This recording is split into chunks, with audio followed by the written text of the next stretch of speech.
to kiss like a ground. I long to hold her hand as the days gone by. Your ability to adapt, to change. Do you want to say anything about that in the beginning? I don't know. I think I felt when I was younger that I was going to do so many different things. I don't know why I had that confidence, because Papa always, looked to you first. Did you know that?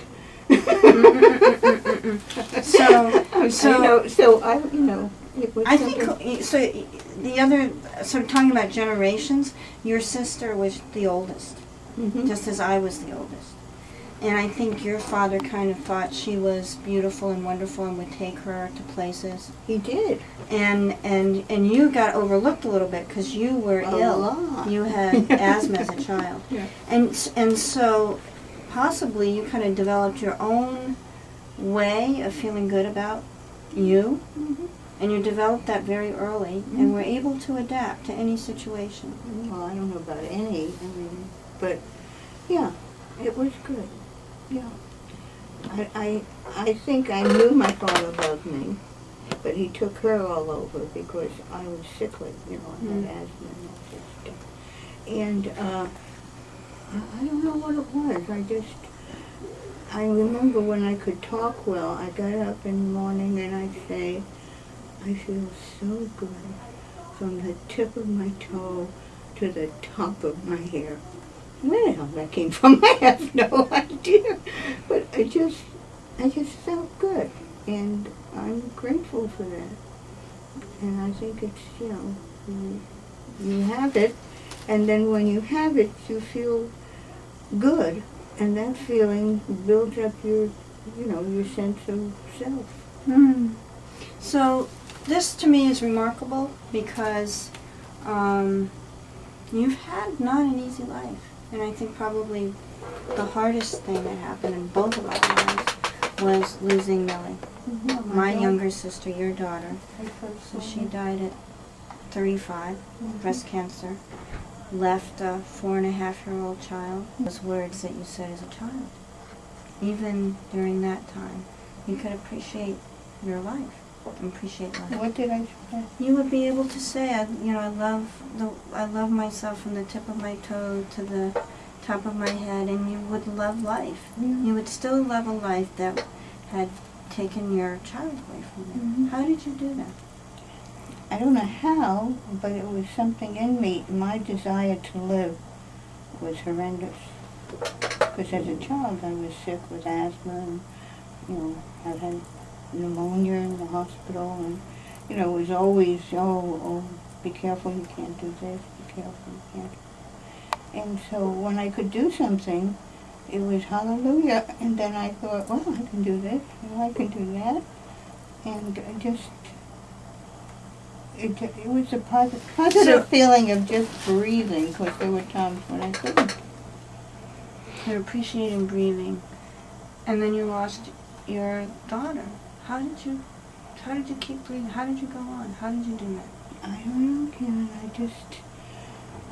I wanted to live. I had a grandchild that needed a lot of loving. I had you, and you were broken-hearted. I had Papa, and I had to support him. And it's bad things happen. And if you have some way of helping the other person, it makes you stronger. I never thought of it that way before. Thank you. But it's a valid behavior is such that if you care enough about the people around you, you don't want to do anything to hurt them, so you have to be stronger.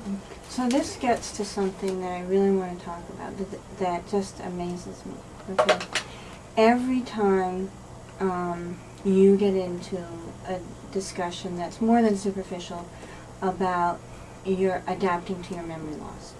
One of the things that you say that I think will this is just something I'm going to remember forever, is... Is it a good thing? It is a good thing. Then don't forget it.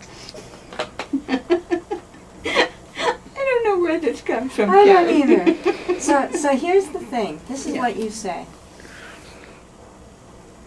You say... I say this out loud? Yeah, like, I know I could probably do it on my own, but my daughter would worry about me. Right. So, I'm going to live with her because I don't want her to worry about me. See how nice I am? Yeah, so that is amazing to me. Yeah, but you do it for your daughter. You're very good to her, too. So if it's a good trait and you got it from me, that's okay.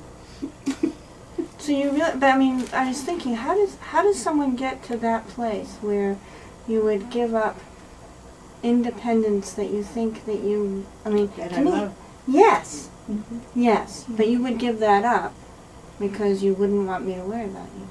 Well, because I know how much you love me, and I think I'm going to have an easier life when I'm with her. And why not? But if you change your mind, I'd be all right. And that comes from the same place. It's Yeah. always thinking about what's best for your daughter. Yeah, well, that's what love is.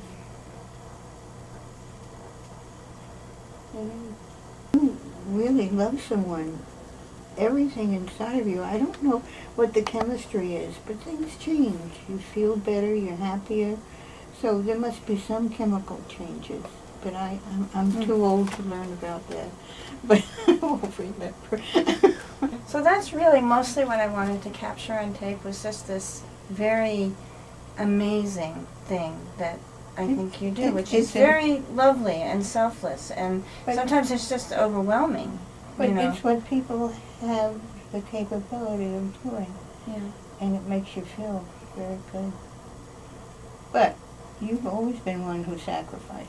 You always was taking care of the underdog. You would be the only kid in class who would stand up for a kid who was getting a hard time. So, it must be something in the genes. I think I inherited it. Yeah. Well, if I did, I will be very lucky.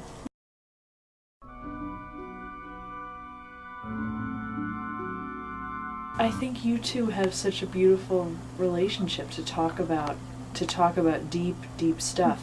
Anything. And I think that my mom and I have that. Yeah. She knows from the moment she hears me on the phone what I'm thinking, you know.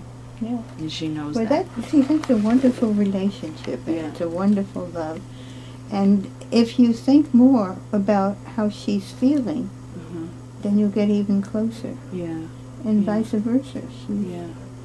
Sometimes when you're a parent and someone's at a certain level, you're kind of fearful of calling and interfering, because I think that's what she's yeah, she's doing now.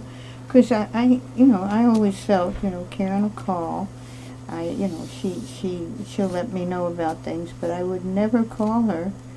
When I knew she had a lot of work at university or graduate, or I wasn't going to interrupt her life. She was grown up, she was capable, but when she got on the phone, I was thrilled.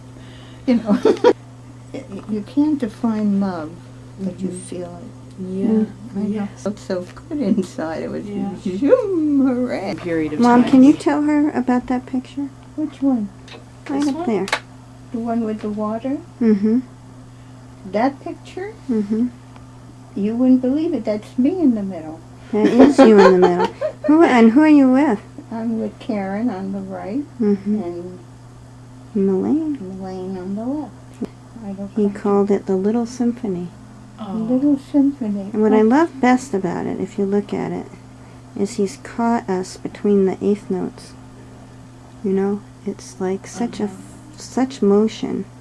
And just that cold feeling when you pick up your toe out of the water, because it's cold! Yeah, And